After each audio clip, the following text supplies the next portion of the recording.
go down.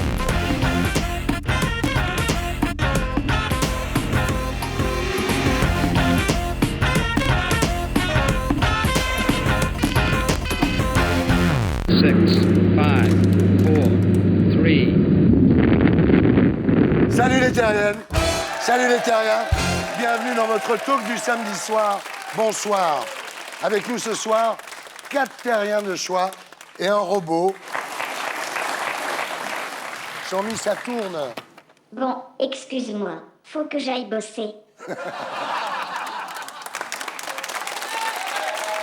C'est bon, je suis prêt. Bonsoir les humains. Bonsoir Jean-Mi. Et avec Jean-Mi ce soir, Michel Bernier. Michel Bernier, bonsoir. Bonsoir. Vous êtes ici ce soir pour nous parler de la pièce de Laurent Ruquier que vous interprétez au Théâtre Antoine avec Frédéric Diefenthal. Je préfère qu'on reste amis. C'est exactement ce qu'Angela Merkel a dit à François Hollande quand il a proposé une politique économique moins rigoureuse. Michel Drucker. Michel Drucker, bonsoir. Vous êtes ici ce soir pour fêter avec nous vos 50 ans de télévision, soit à raison de 30 remerciements par émission, environ 60 000 au total, Michel. Record du monde. Jean-Charles de Castelbajac. Jean-Charles, vous nous parlerez ce soir de votre collection Printemps-été 2015. Une collection qui a beaucoup choqué dans le milieu de la mode. En effet, tous les vêtements sont parfaitement portables. Ibrahim Zelbad, bonsoir. Alors, vous êtes célèbre pour avoir été 4 fois champion du monde de danse hip-hop et avoir eu une aventure avec Madonna. C'est pas Maradona. Non, exactement. Madonna. En P3, après le zapping et Gaspard Proust, nous accueillerons notre terrien du samedi 20h. Ce soir, le capitaine Philippe Martinez, qui a sauvé de la noyade 1840 migrants au large des côtes libyennes. Voilà, l'émission s'appelle Salut les terriens. Le robot s'appelle Jean-Mi et le groupe Les Gréments de Fortune.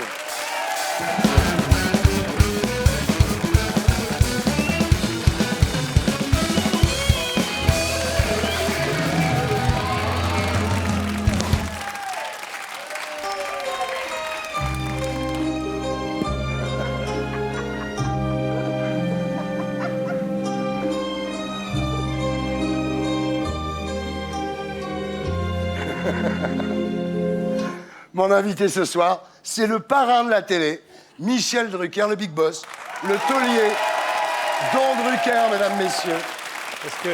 Est-ce que tu veux baiser l'anneau? Ça va, Michel?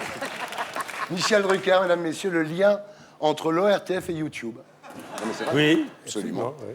Alors, on regarde, Michel, tout de suite, un résumé de votre carrière.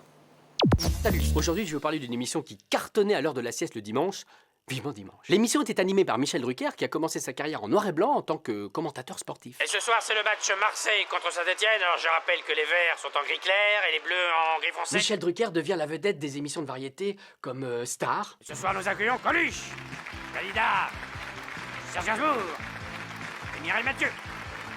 Puis Champs-Élysées. Ce soir, nous accueillons Dalida, Serge Gainsbourg, Mireille Mathieu.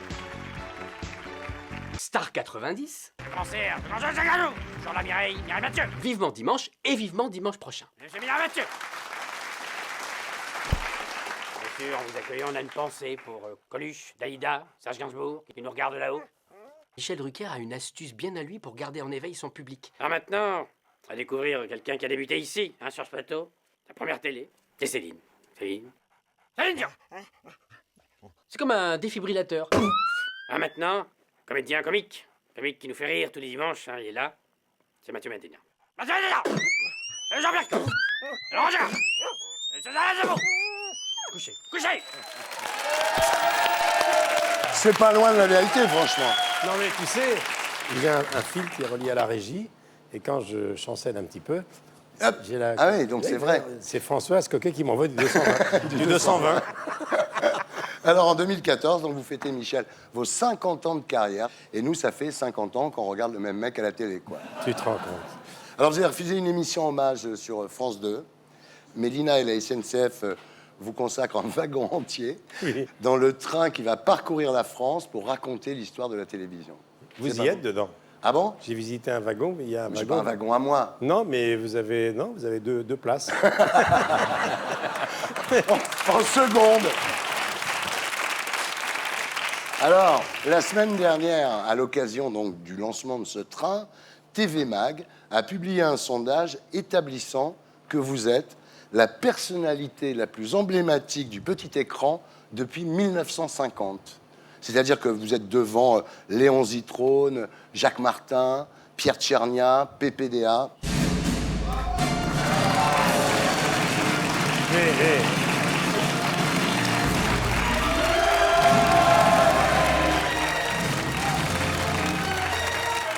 Mais, comme dirait un certain Thierry Ardisson, ça sent le sapin. Alors Michel, moi j'ai pas attendu tout ce temps pour vous rendre hommage. C'était en 2005, et à l'époque vous n'étiez que 78e Français préféré des Français. Vous vous souvenez? Ben, on avait fait ça au Sénat tous les deux. Au Sénat. On a fait 2 émissions. Je m'en souviendrai longtemps de ces 2 soirées, puisqu'à la fin, vous avez absolument voulu, Thierry, que j'aille essayer pour la première fois de ma vie un joint dans un endroit de perdition, Voilà. dans le 8e arrondissement. Et je suis arrivé, j'ai demandé une verveine. Voilà. On regarde. Entre ici, Michel Drucker, toi et ton terrible cortège de remerciements, de sourires et de chiens à poil ras. En tout cas, si tu nous entends... Ah ben t'es là, non, ça c'est con. Mais Michel, tu vas quand même finir l'émission, bien que tu sois dans le classement. Oui, je vais finir l'émission. Parce que j'ai besoin de toi, oui. Ton cogné, t'as quelqu'un à remercier, là, parce que comme t'es spécialiste? Non, ben, je remercie le public qui a voté pour moi, mais moi j'aimerais surtout qu'on passe la parole à quelqu'un qui est... Ah non, Michel, je veux d'abord te dire que tu fais mieux que Rimbaud et Baudelaire. Oui. Et ça prouve qu'on peut faire du bon travail sans prendre de drogue. Et tu as déjà une avenue à ton nom, Oui, les Champs-Élysées, voilà. c'est bien ça. Hein. C'est bien, hein? En gros, vous êtes à la télé, ce que Victor Hugo est à la littérature, ce que Spielberg est au cinéma, ce que les Beatles sont à la pop, et ce que Rocco Siffredi est au porno, Michel. Hein? On peut dire ça comme ça. On peut dire ça comme ça. Alors, évidemment, tous les animateurs, tous les chroniqueurs veulent savoir quel est le secret de votre réussite et de votre longévité. Une seule réponse, la coke. Ouais, C'est bien connu. même mon petit robot veut le savoir. On passe à la question de Jean-Mi.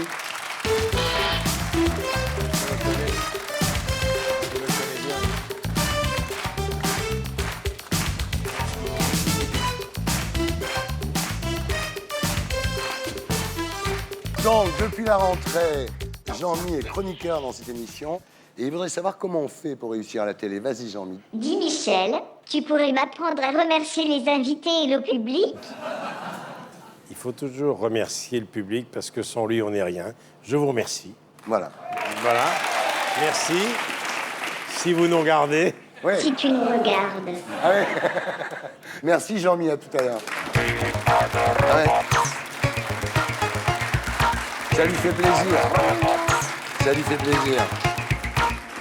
Alors, sérieusement, non mais, vous en avez pas marre d'être gentil avec tout le monde? Vous n'avez pas envie Non, de mais dire moi- I want to fuck you à Julie Gaillet, non? Non, je pensais pas à elle dans ces cas-là. Non mais, vous n'avez pas envie d'envoyer chier tous ces gens comme ça que vous recevez depuis des années, non? Ça vous effleure jamais? Non, pas vraiment. Il y en a que j'écoute de façon très distraite. Sérieusement, non, parce que mais si mes parents étaient là, ils te diraient la même chose. Je crois que je suis né plutôt assez bienveillant. Ouais. Quand j'étais gamin, on disait, bon, mais il est bien gentil. Nul, mais bien gentil.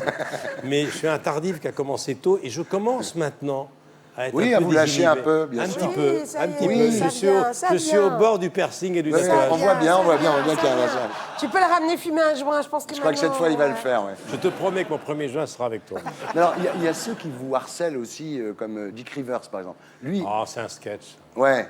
Mais non, mais... Mais invitez-le une fois, le pauvre. Mais je l'ai invité. Ah bon, parce qu'il pleure toute la journée. Mais il veut tout un dimanche. Moi, il m'a dit, tu vois Drucker, dis-lui. Mais je sais, heureusement, j'ai changé de portable. Mais non, il a fait des chansons formidables. Il a eu des guitaristes. Mais non, mais exceptionnels, hein, je il a connais eu les depuis meilleurs des années. Et un coiffeur, mais Mais- exceptionnel.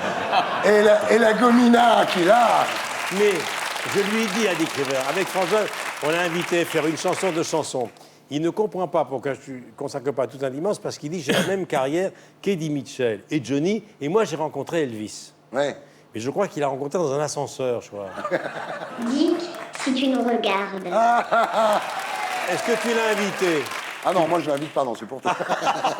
Ah, les salauds. Voilà. Jean-Mi, t'es où? Jean-Mi.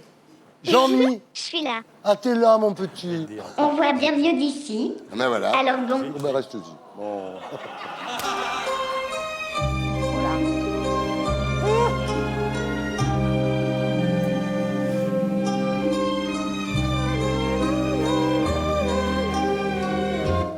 Alors, en hommage à Michel, donc un blind test, générique télé.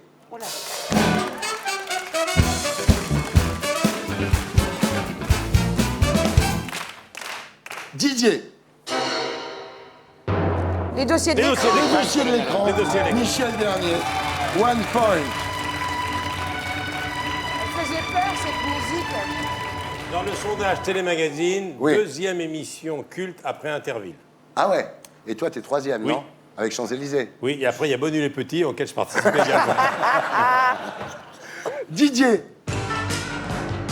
Ah, ça, c'est 7 sur 7. Non, l'heure de vérité. L'heure de l'heure de vérité, Michel Drucker. McCartney. Non, Wings. C'est pas McCartney, ça? Si, mais c'est son groupe, c'est Wings. Oui, c'est le groupe. Voilà. Attention, Didier.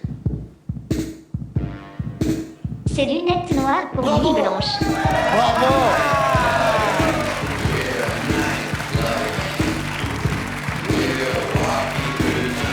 Ah, je l'adore. T'as vu, il fait des progrès toutes les semaines, je te jure. Il a une vivacité. Hein. Il va me remplacer, je te jure qu'il va me remplacer, ce robot. Attention, Didier. Ah, bah, ça, c'est Champs-Élysées. Alors, Ah ouais. J'adore. alors,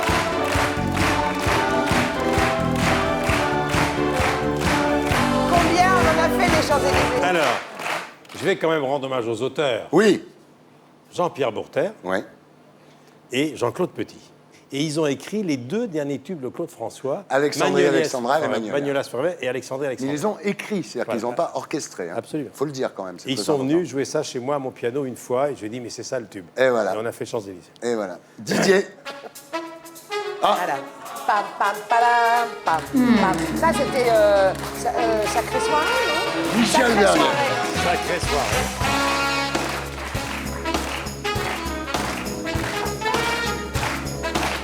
J'adore ces génériques de télé. Ça fait. Hein, Saxo. ça fait rêver. Attention, Didier. Ça, c'est dur. Brahim. Ça, c'est l'émission de la nuit, ça, non? C'est pas au fil de la nuit, ça? Non. C'est l'émission de la nuit, ça? Non. C'est. Non? Pas aux Michel. premières. Pas les premières. Comment ça s'appelait? C'est le journal du Hard? Bravo. Un bon oui. indice. Ah, bah, c'est toute l'époque Canal+. Voilà, un bon voilà. indice et c'est Non, mais trouvé. c'est- Bah oui. C'est quoi le journal du Hard? Didier. Ça, c'est. On a tout essayé. On a tout essayé. Michel Bernier. Oui, rapide. Elle a un collab. C'est sûr. Didier.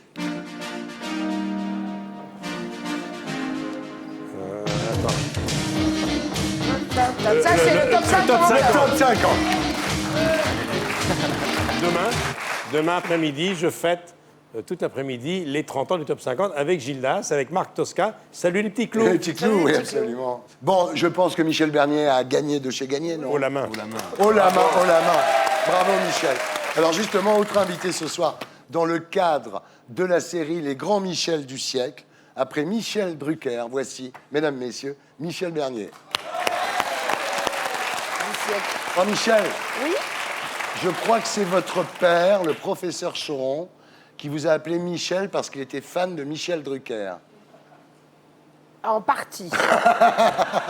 Il est beau, mon papa. Il était génial, Choran, non? Je dis aux plus jeunes, c'était le fondateur de Harakiri. Professeur Lui, en Choran. télé, il fallait pas le chauffer. Hein. Chaque fois qu'il venait dans mon émission, il mettait sa bite dans le seau à champagne. Oui, oh ben, Vraiment, hein, à la maison, c'était coutumier. Quand il le faisait pas, on se dit, ça va pas? Antoine Blondin, il faisait ça dans un encrier. Il disait, il faut bien pisser de la copie.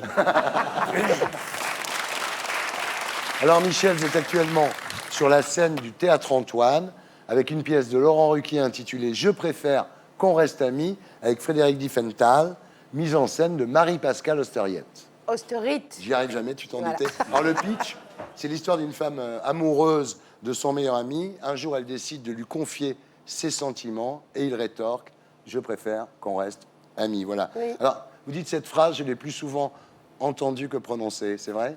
Oui, parce que je trouve que c'est une phrase pas très gentille, en fait. Ouais. Elle a l'air gentille, cette phrase. Et en fait, Ouais. elle est terrible. Ouais. Parce que... Parce qu'on reste jamais amis, en fait. Bah non, évidemment. Donc Ouais. ça veut dire que j'ai pas envie de te voir, quoi. Ouais, Et ouais. puis être ami, ça veut dire quoi? Tu veux quoi de moi? Si tu veux pas mon corps, dégage. Ouais. Mais c'est marrant parce que c'est une phrase qui permet de sortir de beaucoup de situations Oui. embarrassantes, sauf si on a affaire à Fourniret, à Dutroux, ça marche pas. Avec Émile Louis, ça marche pas du tout. Non. Vaut mieux le dire. Alors on regarde à quoi ça ressemble. Ah bah, des fleurs jaunes. Des jolies fleurs jaunes. En plus, le jaune, c'est pas la couleur de l'amitié? Ah oui, c'est aussi celle du leader du Tour de France. C'est con que j'en ai pas des blanches à pois rouges. C'est celle du meilleur grimpeur, ça aurait été parfait pour ta réputation. Voilà, je préfère qu'on reste amis. C'est au Théâtre Antoine, et c'est un carton plein. Oui, Ça marche à mort. Alors Laurent l'a écrite en secret pour vous. c'est vrai. Et vous, quand vous l'avez lu, vous avez dit oui en 48 heures. Bah oui, parce que je me suis dit, mais c'est fou d'avoir écrit ce que j'avais envie de jouer. Ouais. Moi, je voulais jouer une histoire d'amour, je voulais être sur scène avec un beau garçon, et donc j'ai de la chance, je suis avec Frédéric Diffenthal. Et puis, il a écrit cette histoire d'amour différente des autres.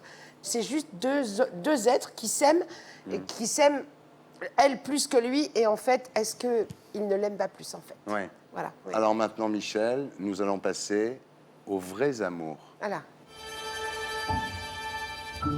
Vous dites, Michel Bernier, les homos, les hommes mariés, j'ai cumulé.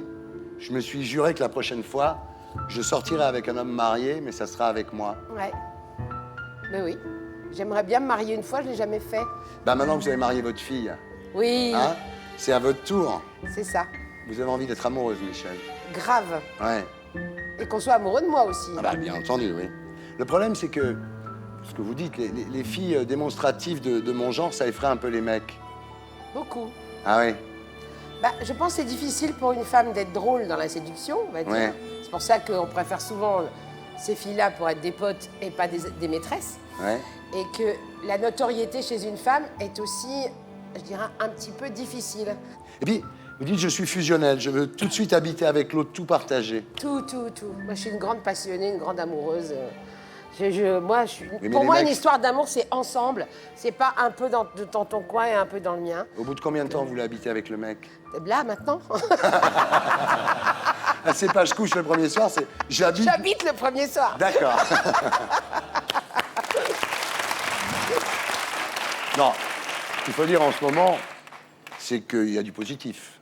Vous vous Ah, mais il y a acceptez que comme du vous êtes, vous dites ras-le-bol de cette image préfabriquée du bonheur, où il faudrait faire du 36 fillettes. Mais non, mais de toute façon, je pense pas que le fait d'être ronde ou pas change la vie. Oui. Je pense que le bonheur n'a pas de taille. Ça serait trop facile à ce moment-là. Si avec des gens du 36 étaient heureux, s'ils n'avaient pas de cancer, pas de maladie, pas de problème d'argent, on se dirait, bah oui, c'est ça qu'il faut faire. Le bonheur, c'est un peu soi qui le créons. Après, on nous culpabilise tout le temps avec le fait de ne pas être dans Oui. le rang. Donc, il faut être comme ci, il faut être comme ça, autrement, on ne vous regarde pas. Ah bah tant pis, on me regarde quand même, et puis même, on me voit encore mieux que les autres. Bravo.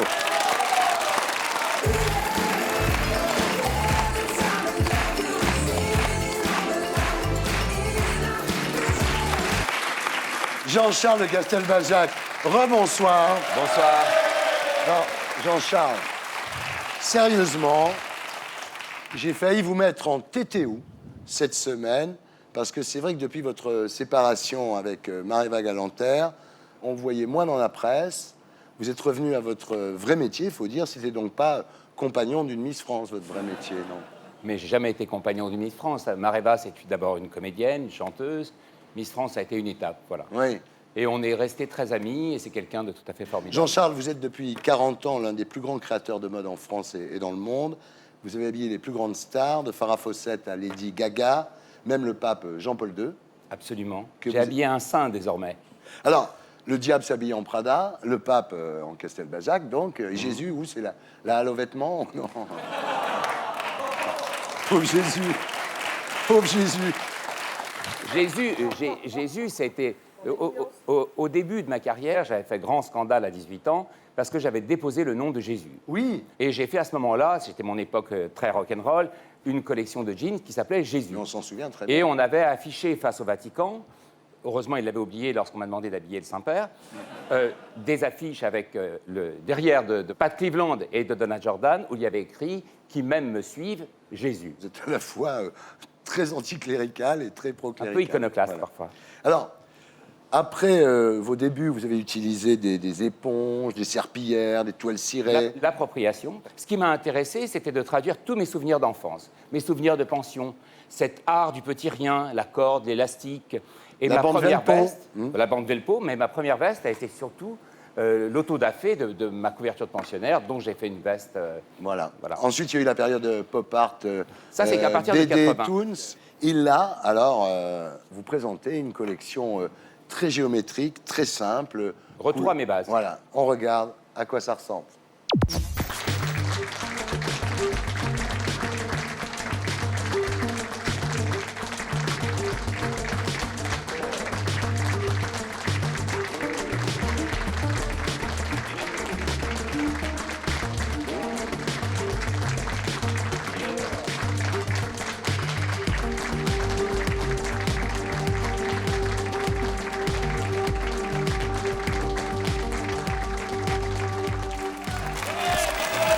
Voilà, 30 ans, été 2015.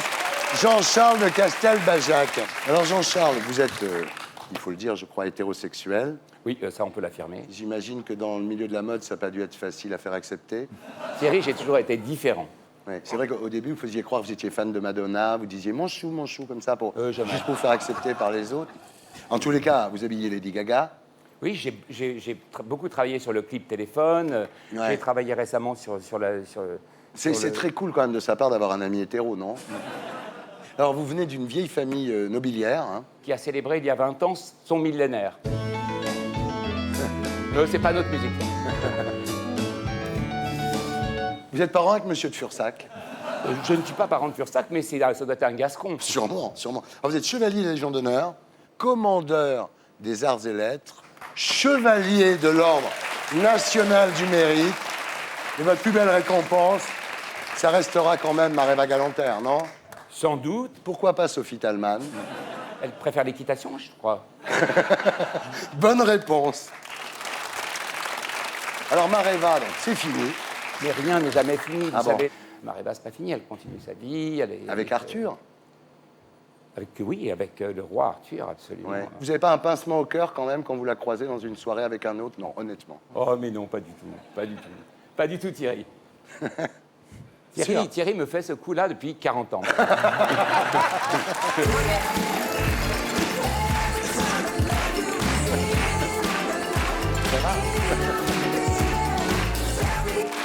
Et on passe maintenant à notre T'es-qui-toi de la semaine.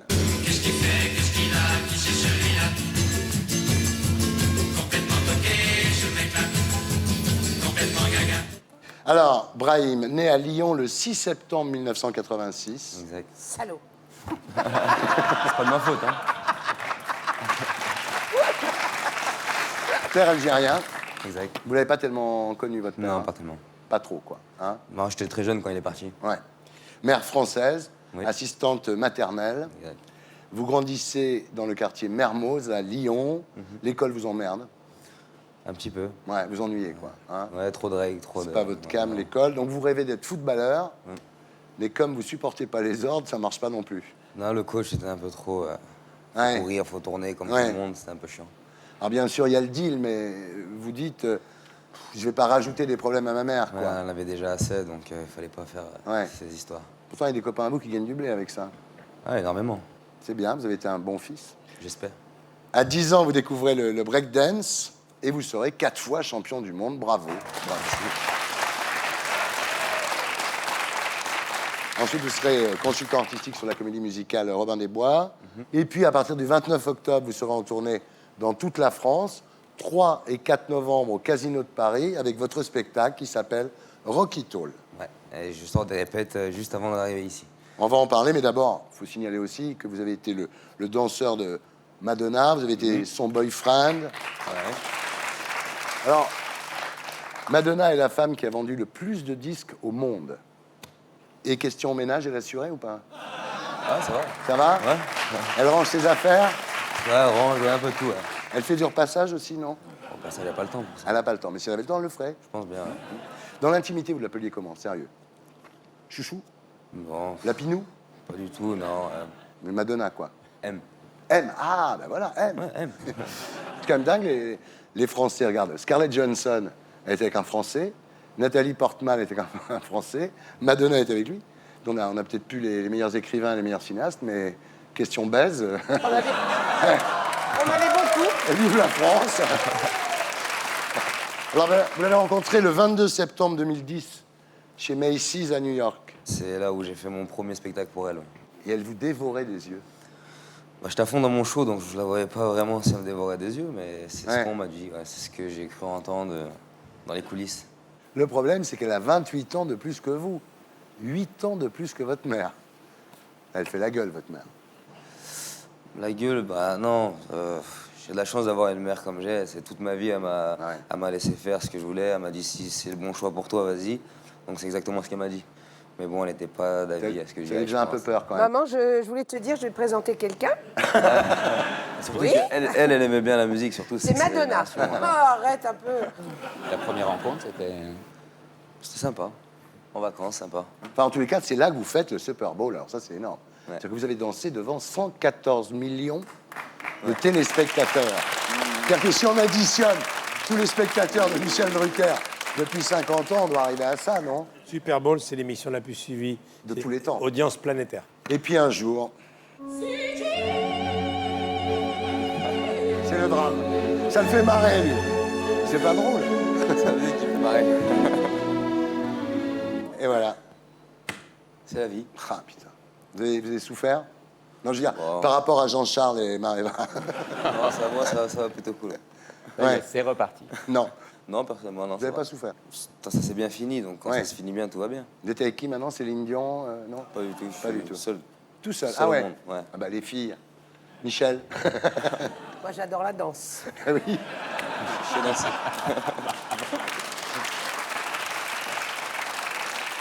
Bon alors, évidemment, c'est toujours le cas. C'est-à-dire, dans son dernier album, il y a une chanson, elle dit un peu des trucs sur vous, pas trop cool, quoi. Je sais pas si. Elle Personnellement, dit, elle dit qu'elle ouvrait des bouteilles que vous ne pouviez pas payer. Bien entendu, vous ne pouviez pas les payer, les bouteilles, ça c'est Moi, pas... j'ai pas entendu de musique encore. Et alors, elle dit, au lit, elle n'était pas très satisfaite. Ouais.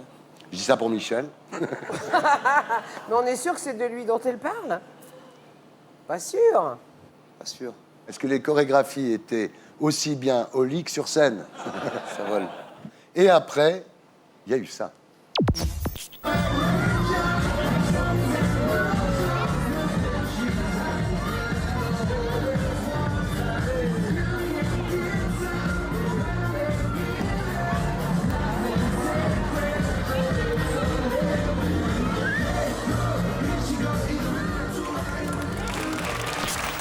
Voilà, c'était l'arbre de Noël de l'Élysée. François Hollande faisait le sapin, d'ailleurs. Il fait très bien. Qui faisait les boules, je sais pas. Alors, vous avez déclaré au sujet de Valérie Trierweiler, c'est une excellente cavalière. Elle est libre en ce moment, vous savez. Ouais. Mais faites gaffe à une chose, elle est chiante quand on la quitte. Alors non, ça va aller. Faites attention. Alors, dans son bouquin, Valérie Trierweiler vous appelle Zebda. Marquez, ça aurait pu être pire, elle aurait pu s'appeler Faudel. Ou je sais pas. Ouais. Ouais, je sais pas, marqué Zebda. Mais bon, c'est pas grave, au moins elle a parlé de moi dans le bouquin, ça me Ouais. fait plaisir. Alors, maintenant on arrive aux choses sérieuses. Fin octobre, vous partez en tournée avec votre spectacle, Rocky Tall. Hein, Le 29 octobre à voilà. Toulouse. Et vous serez aussi, Brahim, les 3 et 4 novembre au Casino de Paris. On regarde à quoi ça ressemble.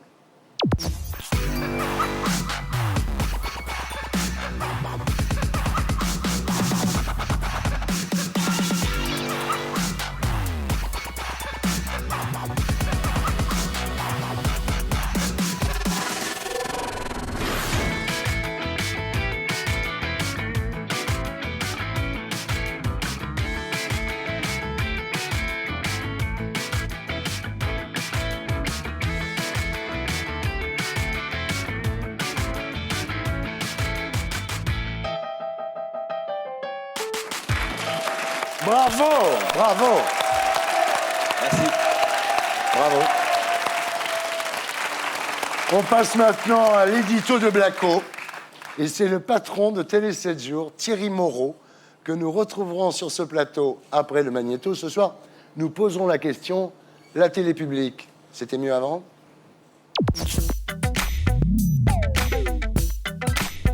Élève Michel Drucker, vous avez passé votre examen de passage. Alors vous allez nous dire tout ce que vous savez sur l'athlétisme et sans trembler, hein ? Oui, monsieur. Vous croyez vraiment que la télé c'était mieux avant ? Pas si évident. Quand Drucker a commencé sa carrière en 1964, il n'y avait qu'une seule chaîne en noir et blanc. Elle était contrôlée par le ministre de l'Information et quand une speakerine montrait ses genoux à l'antenne, elle se faisait virer. Comme quoi, la télé à papa, c'était pas si super que ça. Mais bon, faut reconnaître qu'il y a des émissions cultes que tout le monde regrette, comme Apostrophe, Les Enfants du Rock, Droit de réponse. Regardez proche, une petite parenthèse. Moi, je voudrais mon droit de réponse à Jean-François Kahn. Sauf qu'à l'époque, pas grand monde ne regardait Droit de réponse sur TF1. La majorité des téléspectateurs préféraient Champs-Élysées, qui passait à la même heure sur Antenne 2. Aujourd'hui encore, on réclame le retour d'Apostrophe. Ok, mais quand Pivot a reçu Solzhenitsyn, l'audience était inférieure à 5%. Hélas. Quant aux Enfants du Rock, ils n'ont jamais dépassé les 3% de part de marché. Bref, on a la nostalgie d'émissions qui, à l'époque, n'intéressaient pas la plupart des Français. Alors quand on dit que la télé c'était mieux avant, faut quand même se rappeler du palmarès des 7 d'or en 1990. Meilleur acteur, Roger Hanin. Franchement, vous trouvez que Navarro c'était mieux que Game of Thrones ? Meilleur journaliste, Bruno Mazur, le roi des calembours à 2 balles. Vous trouvez vraiment qu'il était plus drôle que Yann Barthès ? Enfin, meilleur animateur, Patrick Sébastien. Quand c'est toujours la même chose, difficile de dire que c'était mieux avant. On idéalise la télé du passé. La preuve, en 90, Frédéric Mitterrand a refusé son 7 d'or pour dénoncer la mauvaise qualité des programmes à l'époque. Je prends ce 7 d'or et puis je le mets là où se trouve le service public, c'est-à-dire par terre. C'est en vieillissant qu'on a tendance à trouver que tout était mieux avant. Or, sur France 2, les téléspectateurs ont 57 ans de moyenne d'âge. Ah, ça y est, il a décroché l'autre. Du coup, France 2 continue de diffuser des émissions de variété à l'ancienne. Leur dernière nouveauté, c'est Alexandra Sublet qui fait du sous-Drucker. Alors, si c'est ça la culture sur le service public, faut reconnaître que c'était mieux avant. Voilà, c'était l'édito de Blacko, mise en image de Julien Grappe. Thierry Moreau, bonsoir. Bonsoir. Vous êtes le patron de Télé 7 jours et on vous retrouve chez Cyril Hanouna dans Touche pas à mon poste tous les jours sur D8.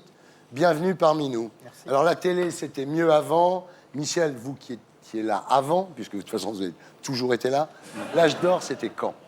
L'âge d'or pour l'info, c'est maintenant. Ouais. Moi qui ai connu mai 68 oui. et le service de liaison interministériel de M. Perfit, ouais. Moi j'ai quand même vu le responsable du ministre de l'Information venir tous les jours pendant plusieurs mois aux côtés de Pierre Desgros pour visionner les sujets du 20h à 16h30. Ouais. D'ailleurs, De Gaulle a viré tout le monde quand on s'est mis en grève. Ouais, c'est vrai. Donc l'info n'a jamais été aussi libre, aussi dynamique maintenant. Vous ne pensez pas qu'il y ait eu un âge d'or de la télévision ? Je ne sais pas, par exemple, à l'époque où il y avait Désir Gallard, Claude Santelli, Claude Barma, Averti, Dumayet, oui. L'ORTF. Moi, j'ai l'âge de l'ORTF. Non, l'âge d'or, pour moi, c'est quand il n'y avait pas d'audimat. Oui. Où il ne fallait pas s'adresser aux téléspectateurs en termes de consommateurs. Oui. Dès l'instant où la pub est arrivée, il y a eu des enjeux économiques. Même dans le service public, l'access prime time, Dieu sait si ça angoisse les patrons de chaîne. C'est ce qui tire le journal de 20h et c'est là où on fait la pub. Il n'y a plus de pub après 20h, donc il faut bien la vendre avant. Alors, Thierry Moreau, l'âge d'or, c'était quand ? L'âge d'or, c'est aujourd'hui. Ah bon ? Le téléspectateur, il a sa TNT gratuite de TF1 jusqu'à Gulli. Donc, il a tout un éventail de chaînes, dont des chaînes info, dont des chaînes de découverte. Donc, il trouve... La télé n'a jamais été aussi riche. Il y a du bon et du mauvais, il y a du très bon et du très mauvais. Simplement, on a le droit, quand on n'aime pas, de tourner sa télévision, de zapper ou de Ah oui, changer. ça, c'est sûr. On a le pouvoir, on Moi, a le ce que pouvoir. je trouve terrible, c'est qu'en fait, quelque part, il y a beaucoup de chaînes, mais qui ne sont pas des chaînes de création. On espérait, en voyant des... Enfin, moi, je pense, en voyant d'autres chaînes arriver, que ça allait engendrer de la création, qu'on allait tester des gens, ce qu'on ne fait plus aujourd'hui. Et que c'est... Et je trouve pas que c'est... d'accord. Ah, c'est super restreint, quand Il y a quand même. même des choses de cette époque-là, Thierry, je suis désolé, qui sont pas regardables. Qui sont pas regardables. Par exemple Bouillon de culture ou même l'émission de Pollack, c'est difficilement regardable. C'était quand même un joyeux bordel. Alors il y avait des choses Mais Dame intéressantes. tout ça. Dame, Michel, des Îles Galard. Oui, bien Est-ce qu'il y a sûr. ça aujourd'hui? Non, mais moi, de C'est toute pas façon, regardable. Regardez-le aujourd'hui. Moi, c'est Thierry, c'est ça qui m'interpelle. En fait, la télé m'a inspiré. Dans les années 70, elle avait ce côté lo-fi, ce côté Ouais. bricolage. Aujourd'hui, j'adore, mais il y a quelque chose de l'ordre de l'agression. Je parle pas. Non, mais permettez-moi. Quand je regarde les chaînes d'infos, le son hyper saturé, cette dramaturgie électronique que j'appelle, hein, cette espèce de dramaturgie aussi des lumières. Là où vous avez raison, c'est quand la télé-réalité s'applique à l'information. Et c'est ce que fait BFM en faisant du storytelling. C'est-à-dire qu'ils prennent un truc. J'ai été frappé il y a quelques semaines où il y a eu une explosion dans un quartier au nord de Paris. Ils ont fait du storytelling toute la journée. Et donc, ce sont des codes de télé-réalité qui sont appliqués à il y l'information. a une chose qui a changé, Thierry. Oui. C'est qu'un jour, le showbiz est arrivé à la télévision. On a eu des producteurs qui s'appelaient Claude Carrère, Paul Letterman, ça a donné plus tard AB, et puis Endemol. C'était impensable dans les premières 25 années. Michel, ces gens-là étaient des saltimbanques, encore. Oui. Aujourd'hui, on a surtout des géomètres. Oui, on a des gens de business. marketing qui Oui, vous disent business. « Attends, pourquoi tu n'invites pas machin ?» Enfin, c'est pas le cas sur Canal, mais « Pourquoi tu n'invites pas machin ?» Parce qu'on a besoin d'un public jeune. Oui et non, il y a encore des laboratoires. Comédie, ces dernières années, Oui. a été un laboratoire. C'est sur Internet. Oui, voilà. Les Godard de demain, les Xavier Oui, Dolan bien de sûr. Oui, demain, oui, oui. ils sont dans leur cuisine Ça, on est avec d'accord. une petite caméra. Ça sera la conclusion. Alors, deuxième point, la redevance. Pourquoi faire? Pourquoi payer cette redevance qui va augmenter de 3 €, Michel? J'espère que vous en profiterez. Bah, cela dit, objectivement, on manque de sous à France Télévisions.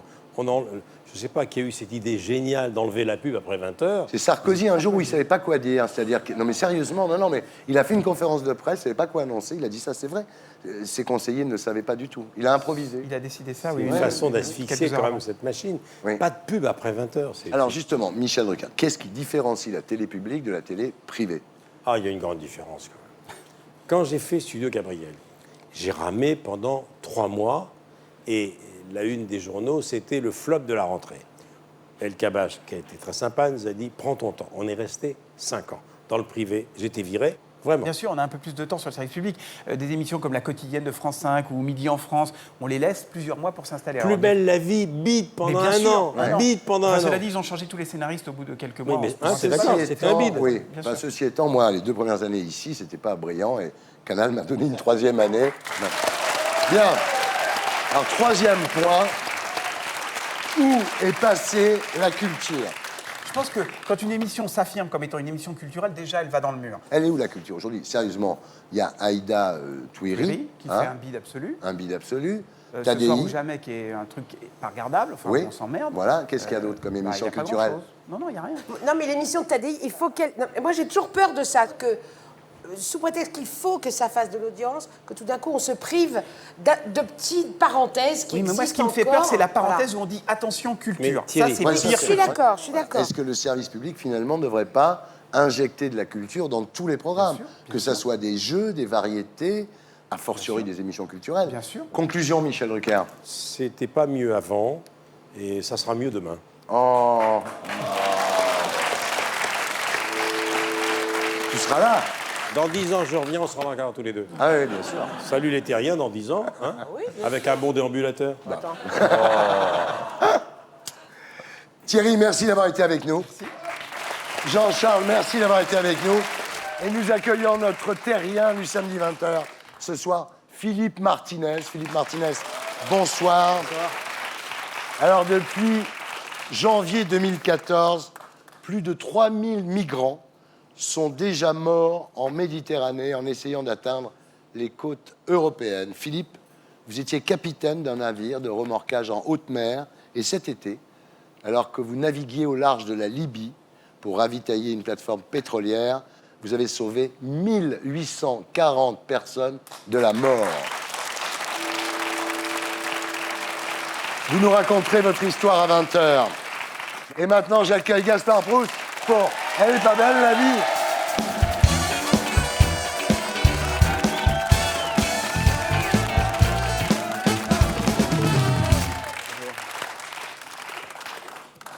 Ah, ce soir, c'était bien. Hein. Ah, c'est super. Le débat tout à l'heure, moi, je me suis régalé. Ouais, Quoi. sur la télé. Ouais, ouais. Ah, c'était costaud. Hein. Ah, d'habitude, on parle de la dette, du déficit. Pour une fois que j'arrive à suivre. Tu vois, Ceci dit, si je peux me permettre une petite critique, c'était intéressant. Hein. C'était vraiment. Mais je me dis que le débat aurait pu prendre une dimension supplémentaire si à la fin, on avait eu le point de vue de Michel Denisot. Oui. Tu vois Ouais. Parce qu'il a quand même ce talent pour relancer, ouvrir sur autre chose en disant « et maintenant la météo ». Enfin, tu vois, il y a... Alors, je dis ça, c'est évidemment pas ironique vis-à-vis de vous, puisque je ne me permettrai pas, comme Michel Drucker est là, je présente l'avenir, tu vois, moi je prends pas de risque, hein, parce que dans 30 ans il est encore là, tout ça, non, moi je fais rien. D'ailleurs, j'ai entendu que c'est un formidable dénicheur de talent, bah, ça on le sait, maintenant tout le monde le sait. J'ai appris qu'en off, il était en train de préparer avec Tataillé un format court pour le Minitel. C'est... Ça va être quelque chose, nom de Dieu. Sinon, l'actualité, bon, bah, on fait avec ce qu'on a hein, politiquement en ce moment, on se sent un peu seul. Ce que je veux dire, Valls a quitté la France. Ouais. Il paraît qu'il a vu l'auberge espagnole, il a pris un billet Interrail, il est parti faire Erasmus pour apprendre les langues étrangères, choper des meufs. Bon, le problème, c'est qu'il connaît qu'une seule phrase, j'aime l'entreprise. Je veux dire, c'est pas avec ce type de phrase que tu risques de faire le tour d'Europe des MST, quoi. C'est naïf quand même un socialiste. Hein. Les socialistes croient encore que les entreprises sont sensibles aux mots d'amour. Oui. Hein Oui. Draguer un entrepreneur avec des mots d'amour, c'est à peu près aussi efficace que d'aller au pute avec un bouquet de fleurs. Tu vois, Bravo. Et donc Valls c'est parti. Valls, au revoir. Et Hollande, on le voit plus trop. Moi, non, vraiment, hein, je m'inquiète. Moi, je m'inquiète. Hier, par précaution, je suis allé aux objets trouvés. Ils n'ont rien vu. Ils m'ont dit, oui, on a vu passer un édredon pour le Mali, mais on ne peut pas confirmer que c'était lui. Tu vois. Alors, heureusement, la gauche s'est trouvé un candidat pour le remplacer pour 2017, Alain Juppé. Hey. Et Bernadette qui a déclaré que Juppé était froid et sec avec les gens. Oui. Venant d'elle, c'est vrai que ça fait mal. C'est vrai qu'elle, quand tu la vois, la première chose que tu as envie de lui faire, c'est enlever le chemisier et pincer les tétons. C'est une incitation à ça, Bernadette Chirac. T'as envie de la retourner. Elle dit, oh, j'adore. Enfin, c'est Bernadette, quoi. Enfin, on la connaît tous. C'est putain, Bernadette, la Régine, c'est un prêtre à côté, tu vois. C'est vraiment. Politique toujours Sarkozy. Alors bon, que dire sur cet homme? Que dire ça? Tapis, Karachi, financement libyen, affaire Big Malion, écoute téléphonique, contrat Kazakhstan. Enfin, c'est devenu le Lance Armstrong de la politique, ce gars-là. Alors bon, évidemment, je pense que Nicolas est innocent. Par exemple, il dit que Big Malion, je ne savais pas. Oui. Bien sûr. Et d'ailleurs, mais je ne vais pas le défendre parce c'est un avocat, il sait très bien se défendre tout seul. Je l'ai entendu à un meeting, il parlait de ça, il a dit « Vous pensez vraiment que lorsque je prends un billet d'avion sur Air France, je suis au courant sur quelle compagnie je vole ?» Et je vais même plus loin. Quand je vais manger un Big Mac, vous pensez vraiment que je sais dans quel restaurant ça s'achète? Nicolas, c'est bon, on te croit. Amour. Alors, je suis venu avec ce livre. Ça doit vous dire quelque chose, monsieur Zebda. Un livre de Trierweiler, c'est un peu comme la Bible. On trouve toujours un chapitre qui illustre le quotidien. Et alors, j'ai trouvé ce passage sur vous. Je fais Valérie Trierweiler. À Noël, les choses se tendent encore plus. Une grande fête est organisée. On passe de la musique, mais François reste assis sur la chaise. Il ne veut pas danser. Pour me calmer, je m'apprête à sortir ma perfusion de Valium quand soudain un jeune cavalier s'approche de moi. Il me dit qu'il s'appelle Brahim Zebda. Je le dévisage et immédiatement, par précaution, je demande à la sécurité de le fouiller une deuxième fois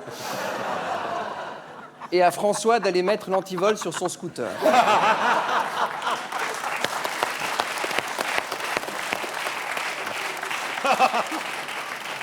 Une fois de plus, François ignore mes conseils. Je pose le pistolet sur ma tempe. Brahim retire le canon de ma bouche et me serre contre sa boîte à cartouches. François m'observe. Je décide alors de fourrer la tête de Brahim dans mon décolleté. Pour se venger, tout en me fixant des yeux, François commence à lécher l'oreille d'Aquilino. Je sors la tête du petit, lui dis « embrasse-moi sur la bouche ». Il refuse. Un bref moment, je reste estomaqué par l'arrogance de ces gens qui autrefois bêchaient sans révolte nos belles plaines de l'Ouest algérien.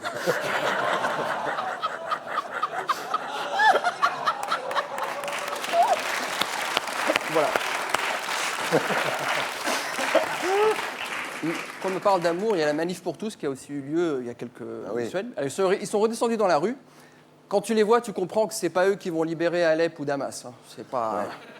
Le problème avec la manif pour tous, c'est que ce sont toujours des familles incomplètes qui manifestent. Parce qu'une famille bourgeoise traditionnelle, c'est quoi? C'est un papa, c'est une maman, 1, 2, 3 enfants, et puis c'est aussi une maîtresse, un travelot du bois, ou les deux. Ouais. Puis le palefrenier, le jardinier et deux bâtards. C'est ça une famille traditionnelle. Ah oui, oui. Et bien entendu. Bien entendu. Mais bien entendu. Ceci dit, on refuse la GPA parce qu'on a peur de la marchandisation du corps et de l'eugénisme. Alors beaucoup de gens se disent, mais qu'est-ce que l'eugénisme? Qu'est-ce? Alors c'est la possibilité, c'est assez pratique, ça permet de personnaliser son mioche avant de le concevoir. C'est comme du tuning anticipé, tu vois. Ça permet d'anticiper. Par exemple, pour que l'enfant n'ait pas de peine à s'intégrer en France, c'est vrai qu'il vaut mieux éviter qu'il soit blond aux yeux bleus. Oui. Tu vois, par exemple. T'as vu ce que je veux dire? Natalité. Un couple de lesbiennes porte plainte contre la banque de sperme parce que leur enfant est métis. Ouais, c'est ça, absolument. Alors, bon, moi, je comprends ça. Je comprends, t'imagines, c'est le genre de situation où tu risques d'accoucher d'un tennisman qui va terminer chanteur. Oui. Alors, bonne nouvelle. Is there one? Yeah. La France va être le pays occidental le plus touché par Ebola. C'est une super nouvelle. On nous considère encore comme un pays occidental. Alors, pas belle la vie? C'était Gaspard Proust.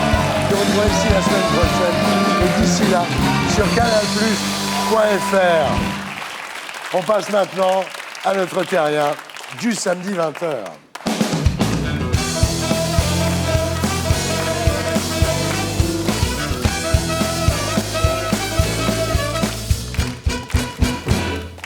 Philippe Martinez, rebonsoir. Bonsoir. Vous êtes né le 20 juin 1957 à Carcassonne dans l'Aude, père technicien au PTT. En fait, votre père descend de républicains espagnols ayant fui le franquisme à l'issue de la guerre civile. Votre mère, femme au foyer, à 16 ans, vous intégrez l'école de la Marine nationale. Vous serez affecté 2 ans plus tard à l'Andivisio pour un contrat de 5 ans. Mais vous réalisez bientôt que vous n'avez fait qu'échanger l'autorité parentale contre l'autorité militaire. Vous êtes de plus en plus sensible au message, c'est l'époque de la génération hippie. Vous devenez antimilitariste et vous désertez. Mais vous devez 5 ans à l'armée puisqu'ils ont payé votre formation. Vous partez au Canada. En 1981, lorsque François Mitterrand arrive à l'Élysée, il amnistie les déserteurs et là, vous rentrez. Vous devenez capitaine de bateau spécialisé dans l'offshore pétrolier, c'est-à-dire l'assistance de chantiers en haute mer. En 2013, vous avez 57 ans, dont 30 sur la mer. Vous rejoignez la compagnie américaine Tidewater en tant que capitaine d'un bateau nommé le Leonard Tide, un navire de 72 mètres qui fait de l'assistance sur une plateforme de forage à 80 milles au nord de Tripoli, en Libye, c'est-à-dire exactement sur la route de Lampedusa, où des milliers de migrants cherchent à accoster tous les ans en quête d'une vie meilleure. Début août, les autorités maritimes italiennes préviennent tous les bateaux qu'une vague de migrants va quitter les côtes libyennes. En effet, quelques heures plus tard, vous commencez à voir sur la mer des tas de petits bateaux équipés de moteurs de hors-bord. La plupart passent sans vous faire signe, mais certains vous demandent s'ils sont sur la bonne route. Oui, c'est exact. Bon, ce sont différents navires, il y a toutes sortes d'unités, enfin surtout 3 sortes. Des barcasses de 14-15 mètres, des pneumatiques à fond souple. Ouais. On dira, ce ne sont pas des Zodiac professionnels à semi-rigides. Là, c'est vraiment du n'importe quoi. Et puis, il y a aussi des bateaux de pêche. Alors, le 4 août, un énième bateau de migrants passe près du Leonard Tide. Des bras s'agitent, parce qu'en fait, ces gens-là quand ils ont besoin d'aide, ils n'ont rien.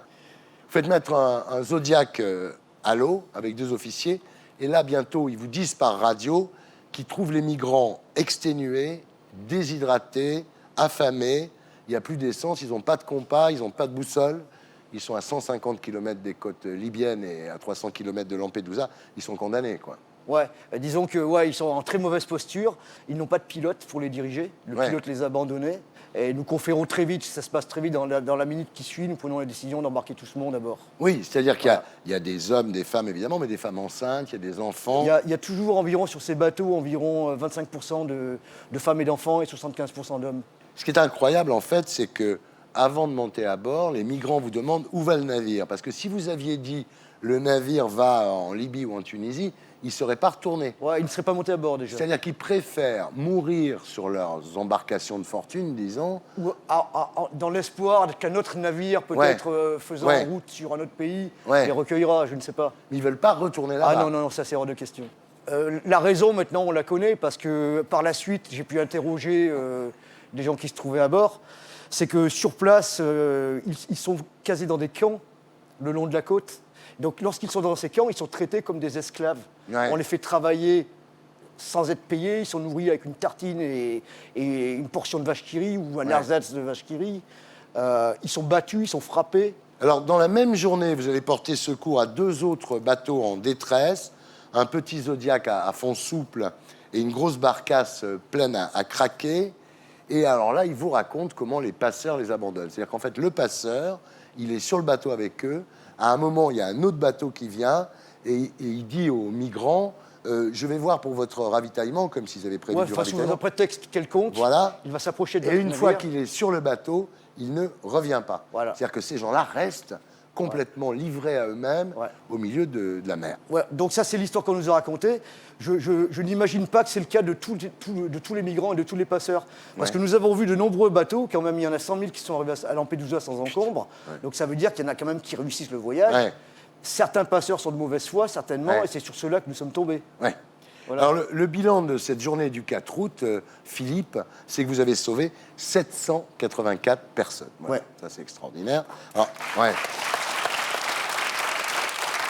Alors, bien sûr, la compagnie pétrolière qui affrète le bateau voit pas ça d'un très bon œil que vous passiez votre temps à secourir des gens. Mais ce qu'il faut dire, c'est que votre supérieur hiérarchique, qui est anglais, est très attaché aux traditions maritimes. Et c'est vrai que sur la mer, on doit recueillir les gens gratuitement. Enfin, c'est une obligation, morale comme légale. Alors, le 12 août, vous croisez la route d'un Zodiac en détresse avec 94 personnes à bord. Et vous n'avez pas eu le temps de remettre aux autorités italiennes les migrants que vous avez recueillis. Et là, vous tombez sur 2 autres bateaux. Le dernier est un chalutier de 15 mètres dans un état lamentable. Alors, il n'y a pas de porte étanche, pas de radar, il n'y a pas de feu de signalisation. Il est surchargé, c'est lui qu'on voit sur les images. Ouais. J'ai moi-même navigué sur ce type de navire quand j'étais marin-pêcheur. Vous êtes combien sur On était 4 ou 5. Et là, il y a 650. Quoi. Ouais.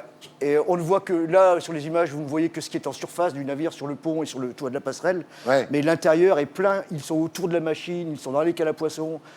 Tous les compartiments sont remplis à bloc. Alors à bord, il y a des morts, évidemment. Il y a des blessés par balle, évidemment. Ouais. Et puis, il y a un homme qui est blessé à l'arme blanche, à la machette. Ouais. Il a eu la fesse complètement arrachée. On voit l'os. Hein. Ouais, on voyait l'os, ouais. C'était purulent, c'était pourri. Gangréné à la limite, je ne sais pas si cet homme allait survivre. Et là, vous apprenez en fait que tous les capitaines n'ont pas la même réaction que vous. Il y a certains bateaux qui passent à côté des bateaux des migrants sans s'arrêter. Et il y en a d'autres, alors ça c'est extraordinaire, qui s'approchent, qui les regardent, les bras croisés, et qui repartent. Ils les observent aux jumelles. Ça, ce sont les migrants qui nous l'ont raconté. Ouais. Alors, le 29 août, vous faites votre 8e sauvetage en un mois. C'est une grosse barcasse en bois avec 232 personnes à bord. Le passeur, évidemment, a disparu. Et vers le 15 septembre, vous rentrez chez vous à Vannes, dans le Morbihan. Et là, il y a 2 types de réactions. Hein. Ceux pour qui vous êtes un héros, le capitaine Philippe Martinez, qui a sauvé pratiquement 2000 personnes. Et ceux qui vous disent, t'aurais dû les laisser crever, il y a déjà trop d'immigrés en France. Ouais, mais je m'y attendais. Je m'y attendais parce que la France est ce qu'elle est. Hein. On a un parti, un Front National qui fait 15% parfois. Oui, ça veut dire que 15% des Français ont cette vision des choses. Ouais. Donc forcément, quelque part, je vais rencontrer ce type de réaction. Donc je m'y attendais. Bon, je réponds pas. Ouais. Voilà, casse-toi, t'es pas de mon monde. Quel est le plus beau souvenir que vous gardez de cette aventure du mois d'août, Philippe? C'est le regard des gens. Ouais. Et puis, c'est tous ces gens qui vous touchent. Quand vous passez sur le pont, ils s'écartent.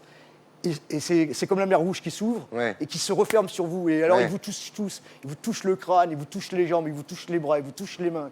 Vous êtes un mec bien, Philippe? J'espère. Mais en tout cas, je veux dire, c'est pas de l'héroïsme. Nous n'avons fait que faire notre devoir. J'estime que c'est un devoir. Tous les héros disent ça, vous savez. Voilà. Maintenant, si on me demande, faut-il accueillir en Europe toute la misère du monde? Je sais pas, 100 000, on m'a parlé de 100 000 migrants sur 500 millions d'habitants en Europe. Oui. Ça représente l'addition d'une personne pour un bourg de 20 000 habitants, si vous faites le calcul. Oui. Donc, c'est pas cette personne-là qui va me faire mourir de faim. Donc, non. Voilà, très bien. Voilà, c'était Salut les Terriens, votre talk du samedi avec Jean-Mi. Ça a été, Jean-Mi? Un jour, je prendrai ta place, Thierry. Oui, enfin, on en voilà. Merci à Michel Bernier sur la scène du Théâtre Antoine avec Je préfère qu'on reste amis de Laurent Ruquier avec Frédéric Diffenthal, Michel Drucker. 50 ans de télé, ça continue avec Vivement Dimanche. Demain après-midi avec Brad Pitt. Il y a Brad Pitt, Jean-Charles de Castelbajac pour l'ensemble de son œuvre. Brahim Zaïbat en tournée avec son spectacle Rocky Tall à partir du 29 octobre dans toute la France et le 3 et 4 novembre au Casino de Paris, Brahim. On y sera. Thierry Moreau de Télé 7 jours et ne touche pas à mon poste. Le capitaine Martinez. Merci, bravo. Vraiment. Merci à tous ceux qui m'ont aidé à faire cette émission. Salut les Terriens.